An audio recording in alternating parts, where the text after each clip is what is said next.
What's up, guys? This is the next video on doing the floors on the 68 Dodge Charger. So in the last video you saw me use the core seal to basically convert the rust surface into a primered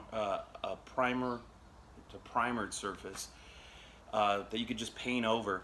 So in that video I was talking about just grabbing some rattle can clear and spraying it in here. Well, you know, last minute I was leaving work and I thought, you know what? Let me go to the local paint shop. So a local paint shop for me, this is in Temecula, so if you happen to be anywhere around this area, I definitely recommend you go talk to Chuck and Leah over at Temecula Valley Paint.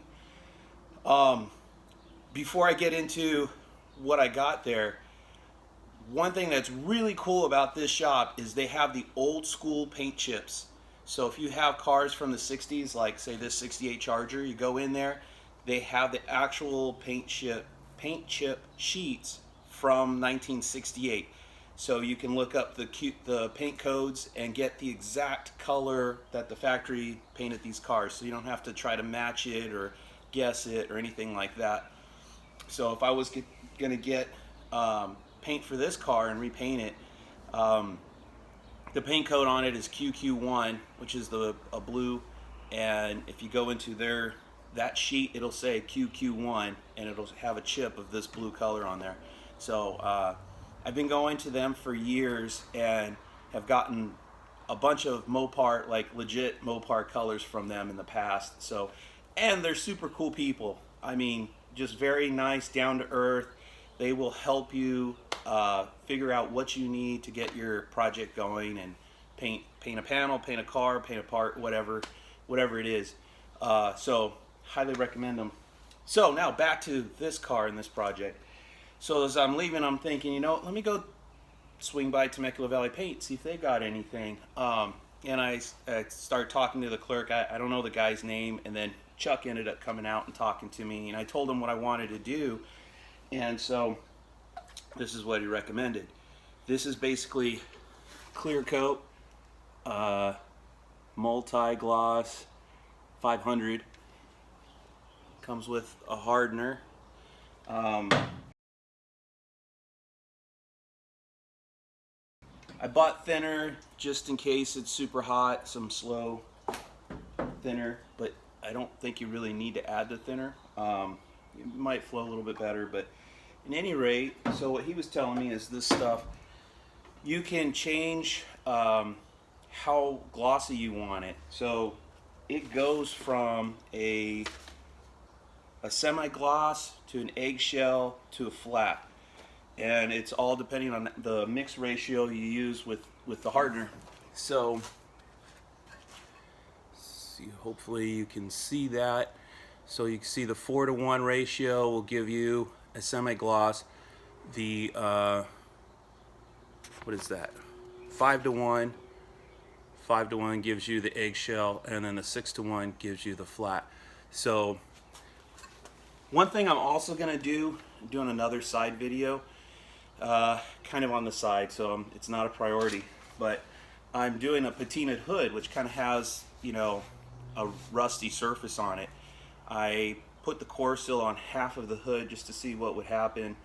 So I'm gonna go hit it with Scotch-Brite to take the chemical core seal off, just like I did with the floors on the Charger. And then I wanted to paint with this clear on there.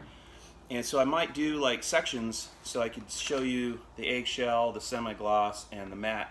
One thing about the patina, you know, ratty muscle car scene, or ratty cars in general, is I've noticed that there's even within that one genre, there's sort of a variety of how people build their cars. So one is, like right now, this car, it's all original patina. Like, it's untreated, it's raw, it's just, it is how it is. It's a natural finish. In the case of this hood, it's really surface rust. Like, there's hardly any paint left. It's just barely on the edges. You can't even see it. So, you know, it's a question of how do you want the rust to look. So you have the natural finish, which is a very orangey color, and then you can put clear on it. And I've seen patina cars like cleared where it's completely shiny clear. I don't know if that's for me. I mean, because it's just too much of a clash, I guess. You know, so shiny and yet the paint's all trashed. You know, so. But guys do it, and I've seen a lot of cool ones too. So don't get me wrong. I mean, I think it's cool. I just don't think it's for me. But then you can, you know, do something like this and have like a variety.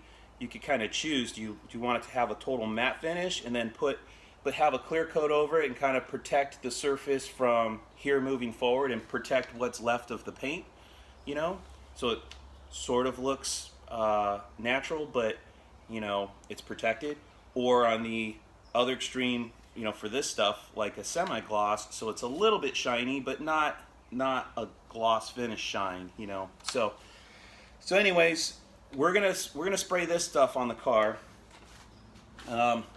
Chuck did hook me up with a discount, so don't expect the discount. I mean, you could try. You could say, hey, that guy Johnny Mopar, he calls me Coach, because my last name is DeFries, and his coach in high school back in the day, his last name was DeFries, so he just calls me Coach. I don't coach anything, but anyway, so don't expect this discount. But all of this stuff, which is the thinner, the clear, and the hardener, cost me $97.97. The discount he gave me was $10. So, you know, expect to spend $107.97. And be sure you tell him, if you do go there, be sure you tell him I sent you.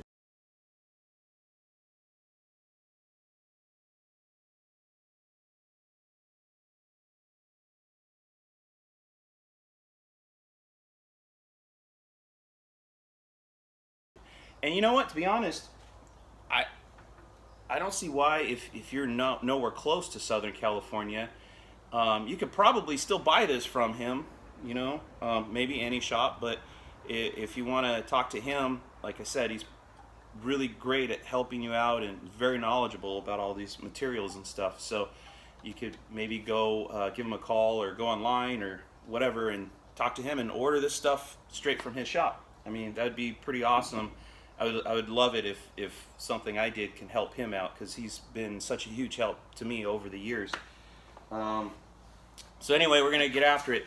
So the next step for the car is I'm going to start laying some paper across the dash and areas in the car where I don't want overspray to get on the surfaces and stuff, like the quarter glass and stuff. So, you know, I don't expect it to get up here much, you know, because I'm going to be spraying down low, but just as a precaution. So that's what I'm going to be doing.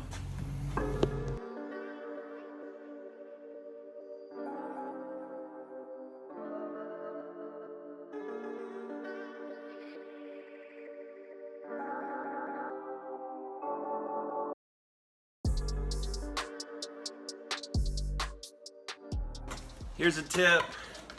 Man, I was crawling around in here and freaking floor is killing my knees. There's no carpet in here now, right? So save your cardboard.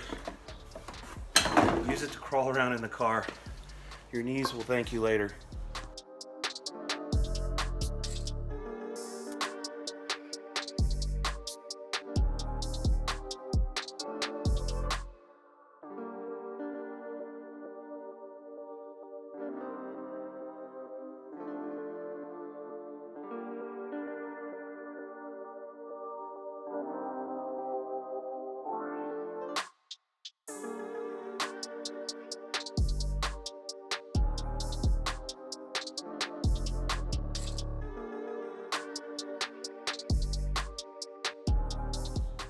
All right, disclaimer. I don't know what I'm doing when it comes to painting. So this is what I've seen on Paint Society. They do some pretty awesome stuff. Good how-tos, how to set the gun, how to mix, how to spray, all kinds of stuff. So I recommend you go to Paint Society to see how to spray. But this is what I'm gonna do, and I'm using these settings based on what I saw on Paint Society. So basically, we're gonna open the fan, which is this dial. We're gonna open the fan all the way up, and then we're gonna close it a quarter turn. And then for the volume, you're gonna back this screw out. You're gonna squeeze the gun till it's all the way down so it can't go any further. And then you're gonna tighten this up until you just see the handle start to move. And then you're gonna tighten it down.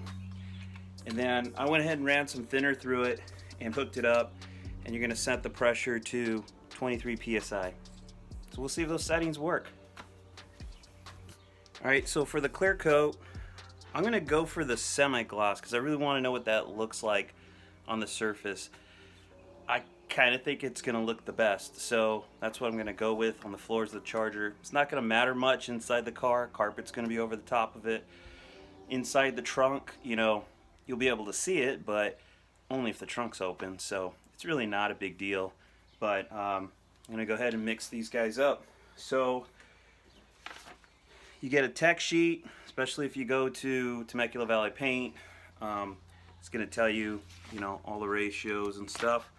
So 4:1 is to will give us a semi-gloss. It says to shake well before mixing. So I'm going to shake it well this way. All right, and then we're going to mix 4:1. I really don't know how much to mix up, so I think I'm going to mix up about half of this can. So we'll see where it lands. Okay.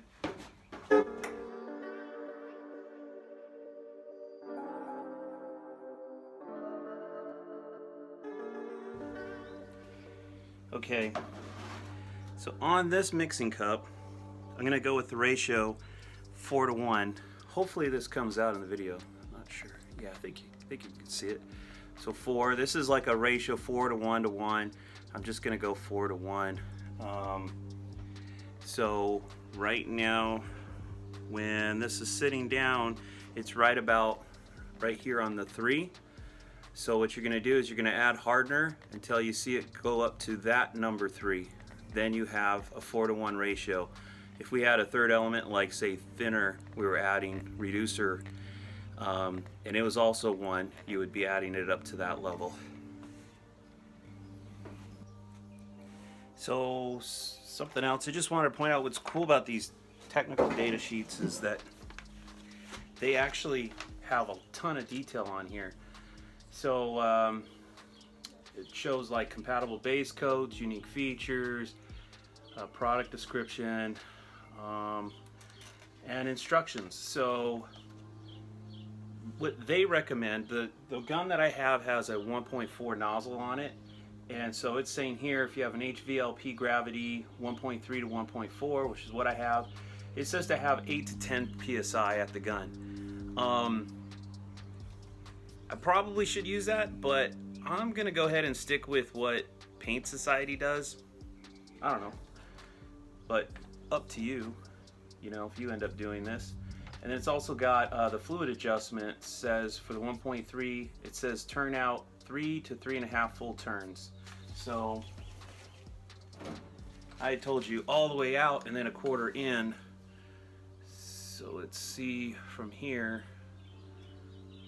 Just curious where that lands us. 1. See, there's not even that many turns on this gun. So we're gonna open it all the way up and just go that quarter turn. Screw it. I mean, I sprayed thinner through it. The fan looked pretty good, so we're gonna roll with it. All right, now I gotta add the activator. So, like I said, we're going over here to the 4:1. I'm just about at the 3, maybe a hair above.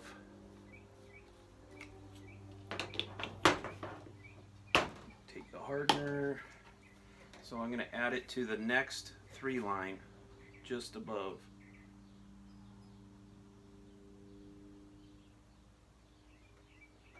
There. Should give us our 4:1 ratio. I was just looking on the can. It says for reducer you can add 5 to 10%. What does that mean on these lines? I have no idea.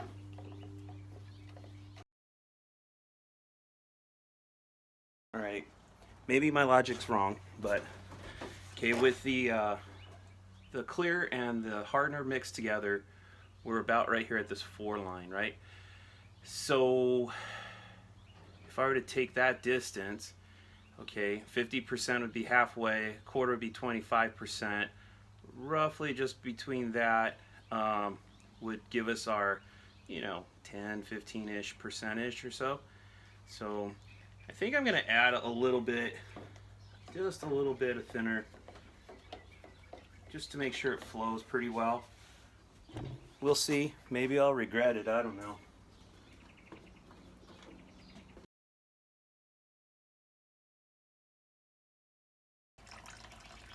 Yeah, I think that's about 10%. Okay, quick recap. 4 to 1 ratio. When I poured in the clear, it was about the 3 line here. That's the 4 part. Then the 1 part brought it up here to this 3 line. And then with the 2 mixed together, because it was a little above the 3 here, so I went a little above the 3 there. It's pretty close to the 4. I basically just added some thinner reducer, you know, about yay amount. And we'll see how that turns out. What's the worst that can happen, right?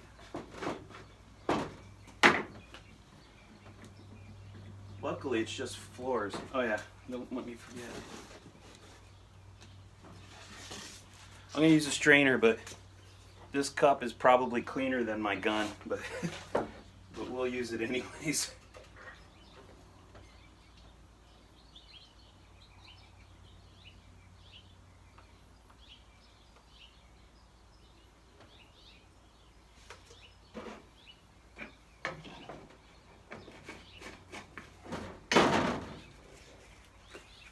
All right, let's do this.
Okay, that's it.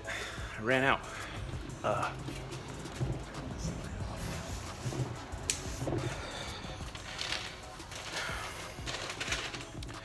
right, I used up what was in here, so I got to go mix some more. I had a little bit left in the can. I think I'm just gonna go mix the whole can. It's probably spraying a lot on because I'm using the higher pressure, 23 psi, instead of what it recommends, 10. But I'm gonna have enough to cover all the floor in here and in the trunk. So we'll go mix everything up and be back.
Alright guys, so it's the day after I sprayed the trunk floor.